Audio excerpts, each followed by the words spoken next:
YouTube के इस channel में हम सभी व्यक्तियों का स्वागत करते हैं जो भी हमारे चैनल के माध्यम से जुड़े हुए हैं। शिक्षा जगत से संबंधित किसी भी खबर को पाने के लिए दोस्तों आप एक बार ज़रूर चैनल को सब्सक्राइब कर लीजिए, बेल आइकन एक्टिव कर लीजिए ताकि पल पल की सारी अपडेट आप तक पहुंचती रहे। 94,000 शिक्षक बहाली और STTO दोनों से संबंधित खबरों को जरा हम विस्तार से देखेंगे, तो वीडियो में अंत तक बने रहिए। जिस प्रकार से STT के लिए आवेदन की प्रक्रिया चल रही है, कौन कौन से आवश्यक दस्तावेजों की आवश्यकता होगी, इस पर भी हम लोग थोड़ा सा डिस्कशन करेंगे। साथ ही साथ प्रमाण पत्र को लेकर और जिस प्रकार से प्रोटेक्शन चल रहा है नॉट इन मेरिट लिस्ट का, ये तमाम बातों को लेकर आज वीडियो बनाना काफ़ी महत्वपूर्ण हो गया है।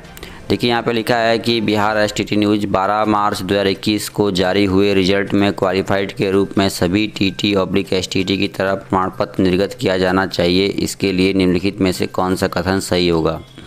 देखिए क्या कहा गया है कि 12 मार्च 2021 को जारी हुए रिजल्ट में क्वालिफाइड के रूप में सभी TT/STT की तरह, ठीक है, प्रमाण पत्र निर्गत किया जाना चाहिए। ये देखिए ये वोटिंग कराई गई है अभ्यर्थियों के द्वारा और इसमें पूछा गया है कि 12 मार्च 2021 को जो जारी हुआ था रिजल्ट, उसमें क्वालिफाइड के रूप में जो भी TT/STT अभ्यर्थी थे जो क्वालिफाइड हुए थे के तर्ज पर प्रमाण पत्र जो है निर्गत कराना चाहिए। देखिए BSB का काम है परीक्षा लेना, रिक्तियों में से कोई मतलब नहीं है। विज्ञापन में दी गई रिक्तियों की संख्या टेंटेटिव होती है।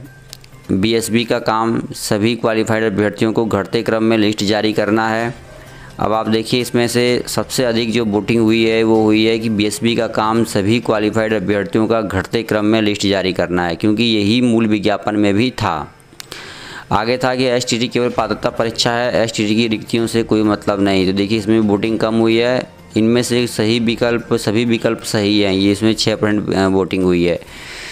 तो देखिए जैसा कि विज्ञापन में ही खुद ये लिखा गया था कि विज्ञापन में जो ये बात स्पष्ट की गई थी कि घटते क्रम में जो है वो मेधा सूची तैयार की जाएगी, ठीक है। तो अब कहीं ना कहीं प्रमाण पत्र निर्गत हो जाना चाहिए क्योंकि प्रोटेक्शन भी अभ्यर्थियों का चल रहा है। चलिए आगे देखते हैं क्या अपडेट है। आगे देखिए एक वोटिंग फिर से हमने कराई, सर्वे कराया है। STT केवल पात्रता परीक्षा है, नियुक्ति की परीक्षा नहीं। ऐसे में STT की रिक्तियों से कोई मतलब नहीं। माननीय शिक्षा मंत्री जी, क्या आप सहमत हैं? तो देख सकते हैं गाइस यहाँ पे वोटिंग आई है, शिक्षा मंत्री की के तर्ज कहे गए तर्ज पर ये वोटिंग कराई गई है। तो देखिए बिल्कुल 100% जो आया है 100% देख सकते हैं यहाँ पे बिल्कुल सही में 71% लोगों ने वोट किया, यानी कि केवल पात्रता परीक्षा है, नियुक्ति की परीक्षा नहीं माना है इसे।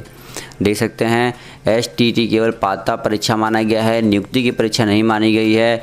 और ऐसे में STT रिक्तियों से कोई मतलब नहीं, माननीय शिक्षा मंत्री का ये बयान था। इस पे देखिए सहमति दर्ज कराई है 71% लोगों ने।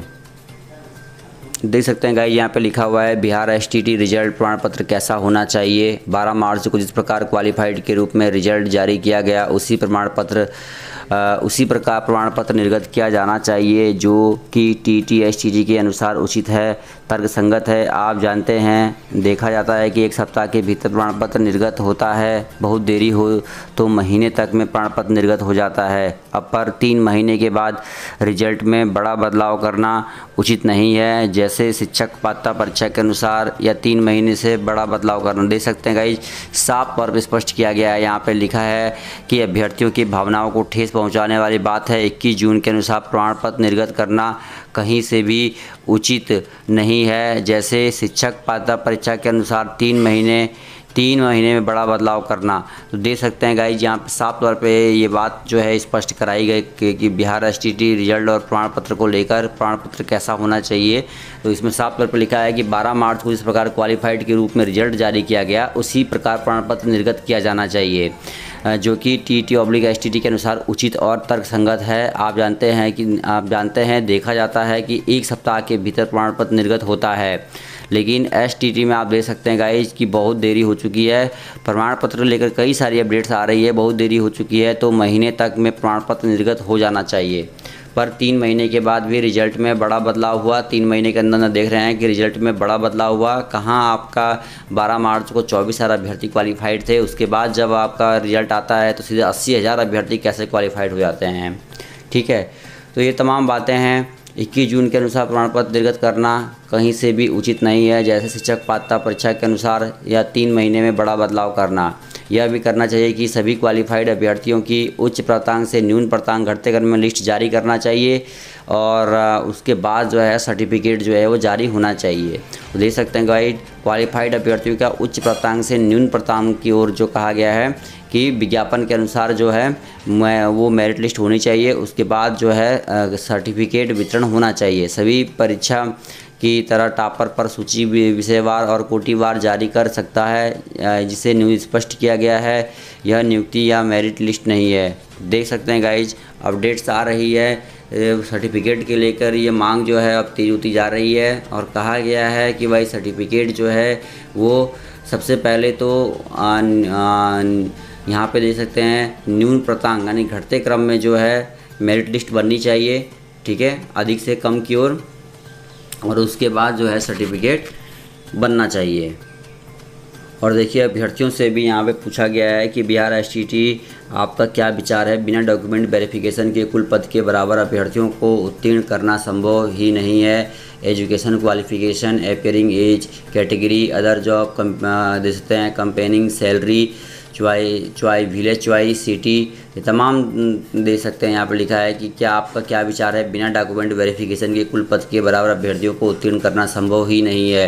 तो देख सकते हैं दोस्तों, कई सारे अभ्यर्थी, ये बात पहले भी कही गई थी, कई सारे अभ्यर्थी ऐसे होंगे जिनका बीएड कंप्लीट नहीं है, कई सारे बाहर के अभ्यर्थी होंगे, तो सभी को कैसे क्वालिफाइड मान लिया गया। क्वालिफाइड तब माना जाना चाहिए था, पहले इनका वेरिफिकेशन होना चाहिए था, तमाम प्रमाण पत्रों की जाँच होनी चाहिए थी। इससे क्या होगा कि कई सारे अभ्यर्थी यहाँ से प्रमाण पत्र की जब जांच होगी तो इसमें ही बाहर हो जाएंगे, जिससे कि रिक्तियां बढ़ेंगी और जो कि 80,000 क्वालिफाइड कहा जा रहा है उनकी संख्या भी घटेगी। तो ऐसा होना चाहिए था। शिक्षक पात्रता परीक्षा में बिल्कुल ही संभव नहीं है, बिल्कुल ही तर्कसंगत नहीं है। हाँ, यह हो सकता है कि बिना सिलेबस का परीक्षा, ऑनलाइन परीक्षा जटिल है। तो देख सकते हैं गाइस, यहाँ पे ये भी लिखा गया है साफ तौर पे कि जो अभ्यर्थी क्वालिफाइड हुए उनकी संख्या बहुत ज़्यादा है, तो उनका जो है पूरा का पूरा डॉक्यूमेंट चेक होना चाहिए। आगे देखिए दोस्तों, रोस्टर या रिक्तियों के रिकेलकुलेट पर निर्भर करता है। बीएसबी का काम सिर्फ सभी क्वालिफाइड अभ्यर्थियों का घटते क्रम में लिस्ट जारी करना है। एसटीटी केवल पात्रता परीक्षा है, नियुक्ति की परीक्षा नहीं। ऐसे में एसटीटी को रिक्तियों से कोई मतलब नहीं है। तो देख सकते हैं इसमें वोटिंग कराई गई। आगे देखें दोस्तों, तो 5वीं तक के लिए देख सकते हैं कि 1542 शिक्षकों का हुआ है चयन। डीओ ने विभाग को भेजी अभ्यर्थियों की सूची। तो देख सकते हैं भास्कर में खबर छपी हुई है और भाई 5वीं तक के लिए देख सकते हैं 1542 शिक्षकों का चयन भी हो चुका है। तो देख सकते हैं गाइस, बड़ी अपडेट आ रही है। और देखिए लिखा है सभी जिला शिक्षा पदाधिकारी को आदेश जारी किए गए हैं। इसके अलावा जिला शिक्षा पदाधिकारी को विभागीय मेल पर यह जानकारी डालने के लिए कहा गया है। जानकारी के मुताबिक शिक्षा विभाग ने जिला शिक्षा पदाधिकारी से लिखित रूप में नियोजन इकाईवार चयनित अभ्यर्थियों की ले ली है। विभागीय अफसरों का मानना है कि वेबसाइट पर चयनित अभ्यर्थियों की सूची आ जाने से अभ्यर्थियों को फायदा होगा। प्रस्तावित काउंसलिंग की तिथि को लेकर मंथन। इधर दे सकते हैं गाइज, आप देख सकते हैं कि पूरा का पूरा काउंसलिंग के बाद भी रिक्त पदों की संख्या बढ़ रही है। साथ साथ चयनित अभ्यर्थियों के नाम अब वेबसाइट पर अपलोड होंगे, ये बात भी विभाग जो है वो कर रहा है। प्राथमिक शिक्षा के पद पर चयनित हुए 38,000 से अधिक अभ्यर्थियों के नाम अब विभागीय वेबसाइट पर अपलोड किए जाएंगे। शिक्षा विभाग ने ये बड़ा फैसला लिया है। तो देख सकते हैं कि जितने भी चयनित अभ्यर्थी हैं उनके नाम जो हैं और वेबसाइट पे जो हैं अपलोड किए जाएंगे, ये बात जो है कही जा रही है। तो पल पल की खबर के लिए जुड़े रहिए दोस्तों। इस वीडियो में इतना ही। धन्यवाद। जय हिंद।